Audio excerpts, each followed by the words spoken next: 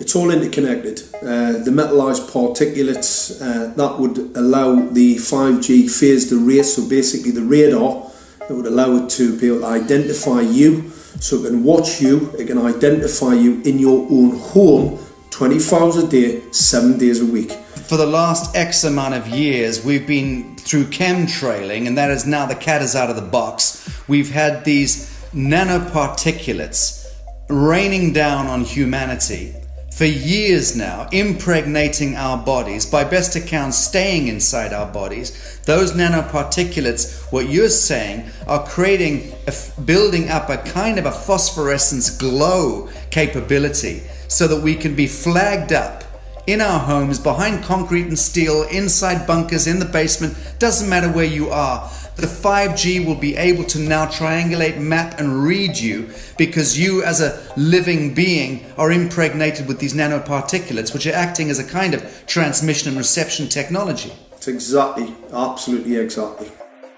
You have to consider that DNA also works as a fractal antenna, which is able to send and receive and also to process signals under the form of radio frequencies. Well, then there is no doubt that artificial radio frequencies, such as those of cell towers, and in particular these new types of towers that have a much higher density of signals, they may somehow interfere with the ability of DNA to retain and transmit biological signals. So this is one level of danger that very few biologists are aware of.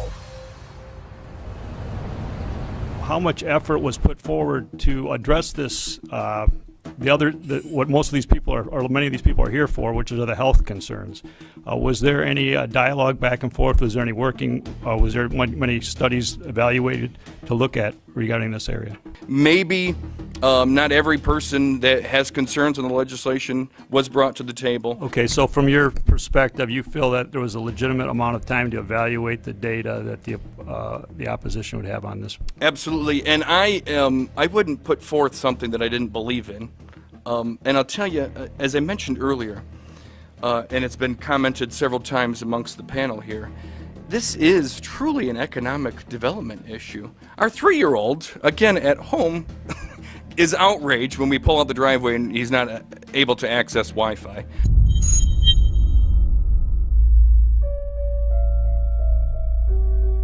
I think anyone who puts Wi-Fi into a school should be locked up for the rest of their life. I really do. I think they're not fit to walk on the surface of this planet because they haven't looked at the research, and whatever incentive they have, it is not worth the genetic problems that parents are going to face with their children when they're born. France has banned Wi-Fi in nursery schools and put warnings out for regular schools because they're finding there's impaired learning capacity in children when they're around Wi-Fi. And they have to put up warning signs where they put Wi-Fi transmitters. When I got sick and I learned that they're putting Wi-Fi in the schools in Israel, I was very sick at the time, but I could not tolerate the thought that children in the schools will become as sick as I have. And after a few months of correspondence, I submitted a Supreme Court case in Israel to ban the use of Wi-Fi in the schools and replace them with wired network. The 4 top diseases that kill our children, our young adults right now, are brain tumors, thyroid cancer, testis cancer, rectal cancer, everywhere we put our cell phones. And a lot of our children are sick and they're being misdiagnosed and mistreated because the wireless industry has put billions and billions of dollars in the past 30 years to mislead the public as to the health effects and keep the public uninformed. We are performing an experiment on children. We are exposing children to microwave radiation for 6 hours during every school day. We have had absolutely no studies looking at the long-term effects of this radiation on young people or even on adults. A considerable amount of research shows that developing brains and bodies of children are much more affected than adults. And there are clear indications of a link between increased electromagnetic fields and autism spectrum disorders. We took 10 autistic children and went back to the sleeping location where the mother was when she was pregnant with that child and compared it with the sleeping location of a mother that gave birth to healthy children.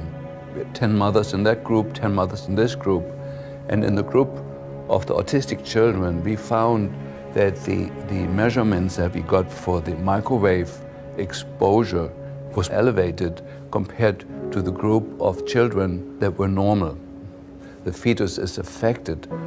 The exposure to man-made electromagnetic fields has become the first factor that could be isolated ever in autism that could predict autism.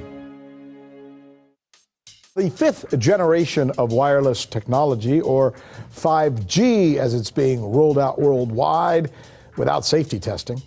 Let me say that again, without safety testing. And how we've got scientists and doctors and environmental organizers saying, stop this. Because in terms of the effects of wireless radiation, the science is in. Wireless radiation can lead to cancerous heart tumors, brain tumors, DNA damage. Wireless radiation is linked to infertility, to autism, Alzheimer's, and more. And guess what? All the effects that I just listed, those are some of the effects that are known according to the technology that's being seen today. First of all, you have to know that we know that the other EMFs that we're exposed to are already known to be health risks. And basically that 5G, because of the frequency that's going to be used and because of the extraordinarily high pulsation levels that will be used, is a much bigger threat to our health than the things that we already have, which are very substantial threats to our health. We're not just talking about the intensity. We're talking about the frequency and the very high level of pulsations. There's a huge literature which shows that pulsed EMFs, EMFs that pulse up and down very rapidly, are in most cases much more biologically active than our non-pulsed EMFs. Every single wireless communication device communicates via pulsations, but the industry completely ignores this issue.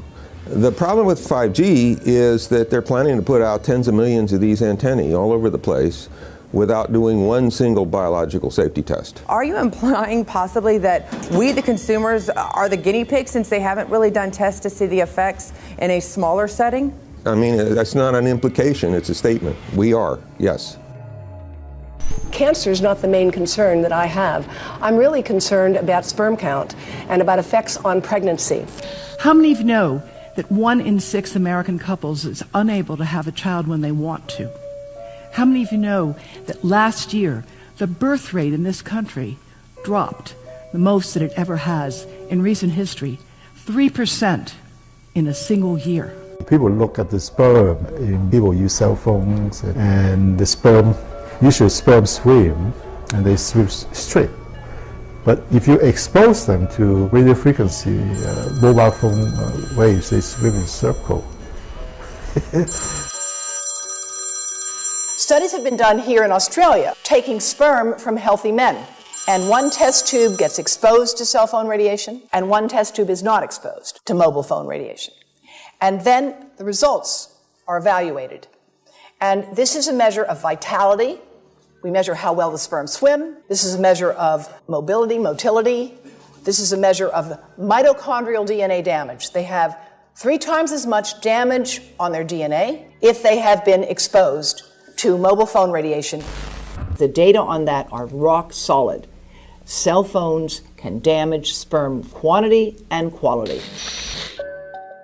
Your embryo, your uterus in the fetus, where your child is developing for the first 100 days, in the ovaries, the eggs do not have that protection.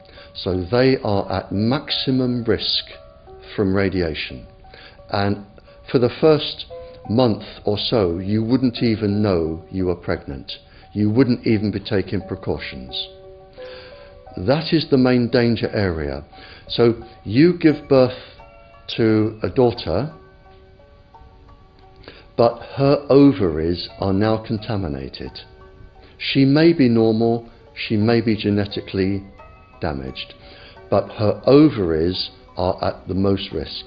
So when your daughter grows up and she becomes pregnant and has a baby, this is where one of these eggs will be fertilized and come out. So the real damage here is your grandchildren. That is where it is going to show most. Do you think that there is a chance that within the third generation of females, they may be irreversibly sterile? Not in the third generation, but in the fifth generation, and that would for humans be something in the order of 150 years ahead of us. And of course, then it's too late to say that you are sorry, and it's very too late to say stop. There is a wealth of papers. I mean, we're talking about thousands of published papers in the scientific literature, few of which, or sometimes none of which, have entered the official documentations from authorities and likewise. So I think it's really time to have an independent compilation of data. Such was done at August 31st, 2007 in the form of the Bioinitiative report, of which I was one of the authors. And then we put together approximately 2,000 scientific references on a little bit more than 600 pages, clearly saying that if you, for instance, if you are a rat or a mouse or a cell or a molecule, you should definitely not allow yourself to be exposed to this. And in the meantime, we have this full-scale experiment using our own kids. One interesting case, John Patterson. He was a telecommunications engineer in Sydney, Australia. Very brilliant man. For 20 years, John tested Telstra digital systems. Over the time, he realised the dangers of electromagnetic radiation. It disrupts the bioelectric system of your body, which is really your brain, your nervous system, how your muscles talk. And he tried warning of these effects through different agencies, through his company. Got all the test gear out and measured it and drew up a report, and I was immediately removed from service. Finally, in 2007, he took matters into his own hand. He commandeered a used British Army tank and went and destroyed 6 cell phone towers in Sydney, Australia, because he wanted to stop this. He was trying to make a point. The message was that how dangerous it was.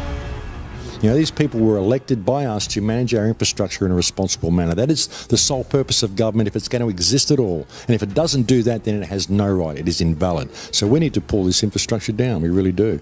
But in order to do that, I mean, we can't just be some violent domestic terrorist. You've got to bring this awareness to the people that these towers are doing them damage. You don't need bandwidth that fast. And they're not doing it so you can download movies quickly. They're doing it so they can track every single thing you do and bring in this social crediting system to control even everything you think. There's a story about a lady called Claire Edwards. She was a United Nations staff member, and she was warning of the potentially catastrophic dangers of 5G technology. I took the issue to the UN Secretary General, Antonio Guterres. He is a physicist and electrical engineer, had lectured on telecommunication signals early in his career, yet asserted to me that he knew nothing about the dangers of 5G. Current public exposure levels are at least 1 quintillion, that's 18 zeros, 1 quintillion times above natural background radiation, according to Professor Olle Johansson of the Karolinska Institute in Sweden. The highly dangerous biological effects of EMFs have been documented by thousands of studies since 1932, indicating that we may be facing a global health catastrophe orders of magnitude worse than those caused by tobacco and cigarettes. 5G is designed to deliver concentrated and focused electromagnetic radiation in excess of 100 times current levels in the same way as do directed energy weapons. There is currently an international appeal signed by 237 EMF scientists from 41 nations, urging the UN and particularly the WHO to exert strong leadership in fostering the development of more protective EMF guidelines, encouraging precautionary measures and educating the public about the considerable health risks, particularly the risks to children and fetal development. Sorry, because we are talking with someone that is a little bit ignorant on these things. If you're talking to the Wi-Fi systems, I'm worried because I put those devices in my house. I will have to, I confess my ignorance on this.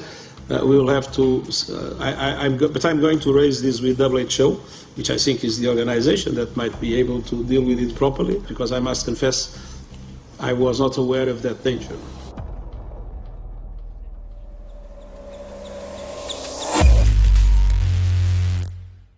In 1996, when the Telecommunications Act was passed, in it was a provision essentially that kept local officials from addressing health issue concerns when approving or not approving a cell tower. So that's correct. But then something new is happening. We've talked a lot about it on the Solari report, thanks to Jason Bogdan-Smith and his website EMF Warriors. But this is new. This is very, very new. So you're basically, sending out an appeal on something that in one sense hasn't happened yet. This is not just an incremental change. This is a big step up.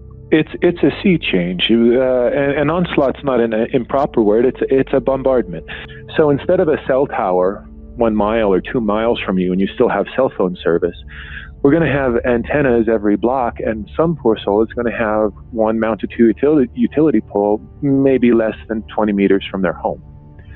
So this kind of, invasive bombardment with this many antennas, just in 1 square mile, if you do the math, 1 per block and 16 blocks per mile, that's about 250 antennas per square mile. The millimeter wave is untested. Former FCC Chairman Tom Wheeler openly said that they don't plan to test. We won't wait for the standards. And then our appeal also addresses the fact that there's a plan to roll out 5G through satellites in low Earth orbit. So 20,000 satellites, which will cover every square foot of the planet with a 5G signal. 6, 5, 4, 3, 2,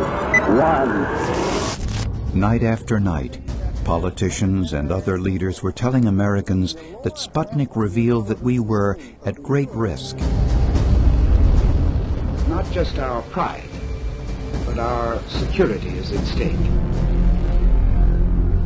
If Russia wins dominance of this completely new area, well, I think the consequences are fairly plain. Probable Soviet world domination. We choose to go to the moon in this decade and do the other things, not because they are easy, but because they are hard. Because that challenge is one that we're willing to accept, one we are unwilling to postpone, and one we intend to win. Welcome, everybody, to the White House. This is White House 5G Summit. My name is Justin Clark. I'm the Director of Public Liaison, and we are thrilled to have you here today. Really happy to be joined by a lot of leaders in industry, members of Congress and the Senate, White House leaders on this, and people from the FCC. Before we start, one, we are government, so don't assume we know anything, okay? I do agree, I don't know anything. I have become accustomed to giving speeches in my new position on subjects about which I frankly know very little, and we need more cell towers and connections in Connecticut, my home state. It's ridiculous. The U.S. is in the lead thanks to our private sector as well as the work of the FCC and this administration overall. But China and South Korea and many other countries are eager to claim this mantle. We have every intention to deploy 5G first and reap the benefits of faster and more robust wireless. Yes, I hope we beat China, of course. And get to gigabit speeds and low latency, and the race has begun. Let there be no mistake. The race to 5G is a sprint. Winning the global race to 5G, it's a national priority. We must bear in mind the national security implications of winning the race on 5G. Today we're talking about the importance of being first in 5G, continued commitment to putting America first in the race to 5G. We're calling it America First, 5G First. Well, our strategy is called the 5G Fast Plan, a plan to facilitate America's superiority in 5G technology. Connected devices for health applications, which I love, has the capacity to make people healthier, as I understand it, a lot of medical applications. Industry is not asking the government for money to build 5G networks. They're asking us to cut the red tape that surrounds infrastructure deployment. We cannot let today's red tape strangle the 5G future. The red tape slows and sometimes stops the building of densified network facilities necessary for 5G. As we continue our efforts to keep government out of the way, so that America can continue its leadership for America to win the race to 5G. One path is the government regulatory path. The other path is the private enterprise free market, gales of creative destruction Schumpeter path. You ever heard that? Gales of creative destruction? It just means let it rip. The new replaces the old. With 5G, we're on the cusp of another era of American innovation. It means an even more connected world for everyone around us, unlocking the potential of the Internet of Things to become safer, healthier, and more sustainable for our future. You know, sometimes, look, we all believe in the 10th Amendment, but sometimes you have to override it.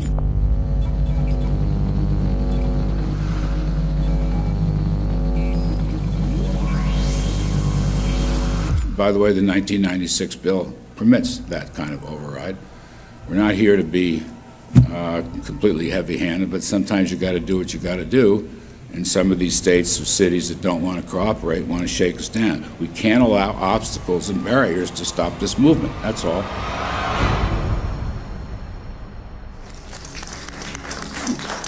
And this happened in Canada. I mean, there were some activists I was working with up there that said, well, you know, we won a victory. We got the Public Utilities Commission to allow us to opt out. And I said, boy, that's divide and conquer. They just got rid of the people that were raising hell. So, you know, that's not the answer. We need to opt out everybody.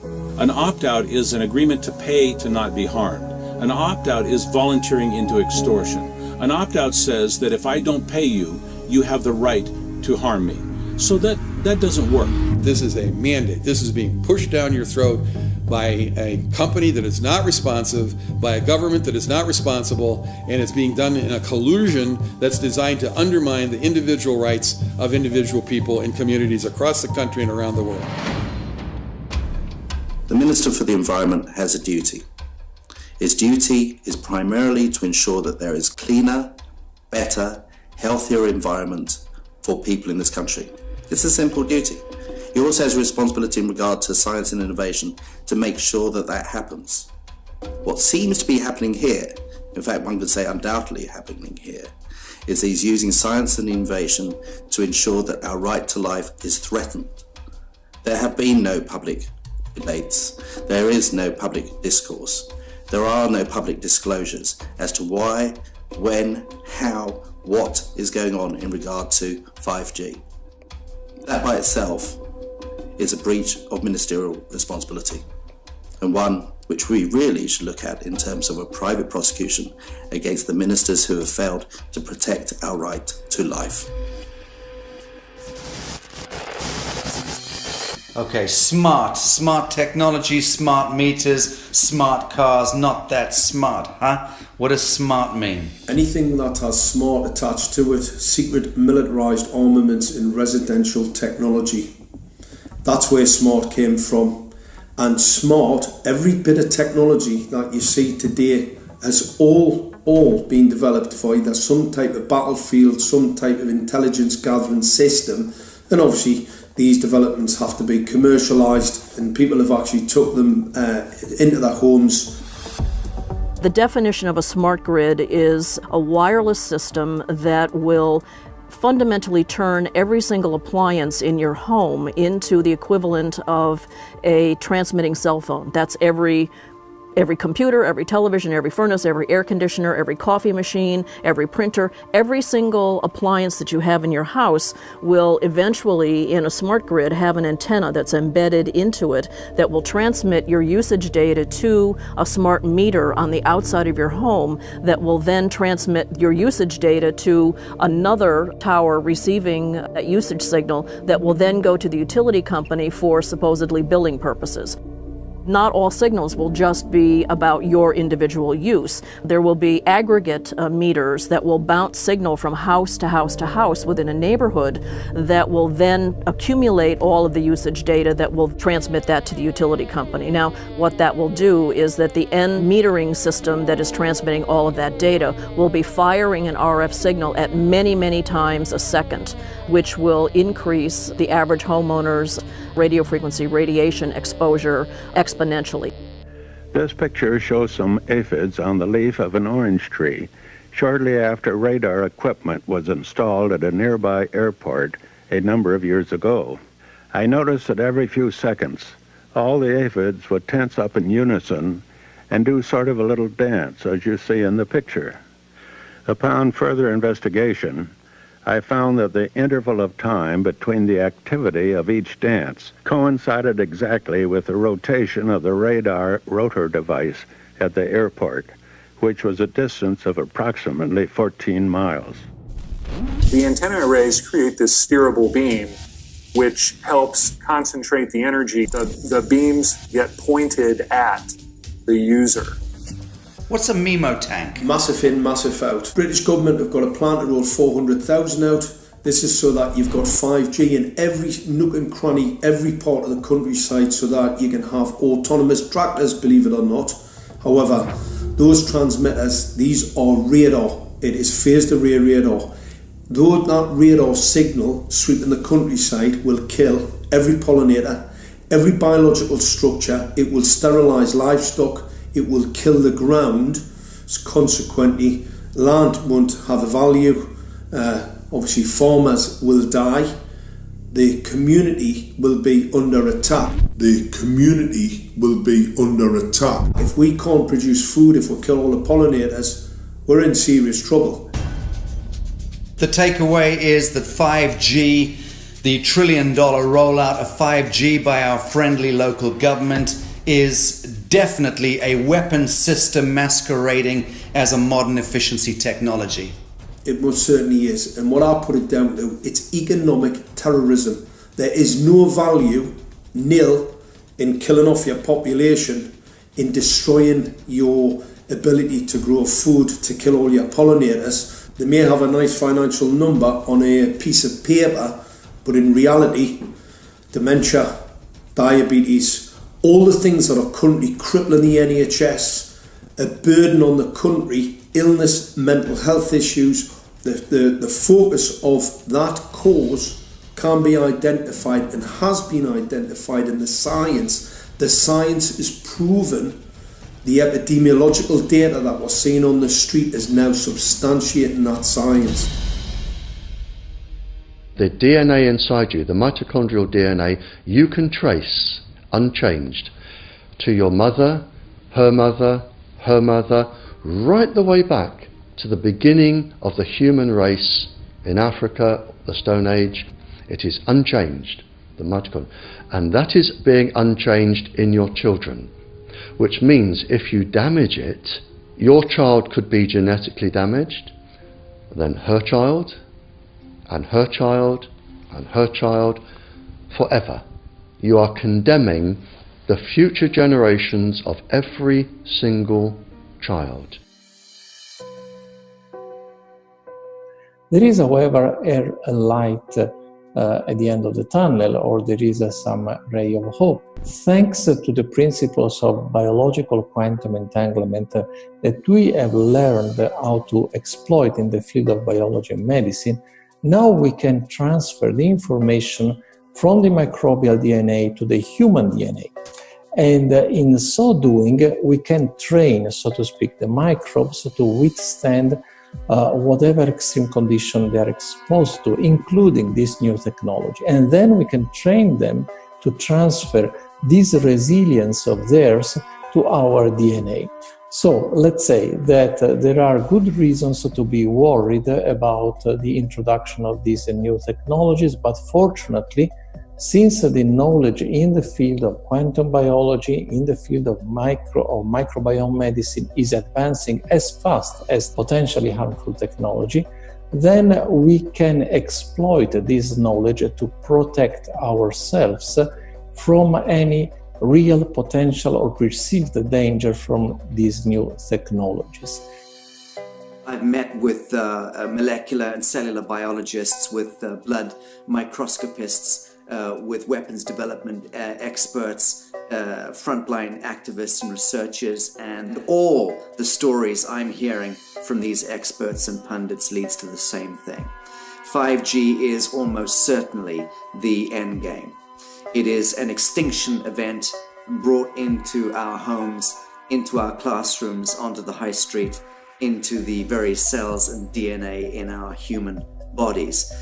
It is such a perilous threat that it is almost impossible to imagine, let alone describe. When the 5G signature goes live, it will tap into a multitude of satellites which are in geosat orbit around the surface of the Earth. Millions of surface antennas will pick up that signaling and will then scatter the signaling into hundreds and hundreds of millions of different micro antenna systems set up on street lamps and even in your home, which you're not aware of incidentally. The LED light bulbs in your home invariably contain the micro or nanotech lens flare capacitors which will receive the 5G signaling, and it will proliferate the 5G signaling everywhere by exploding the signal into billions of photons which will target everything all at the same time. This is stealth technology. This is invisible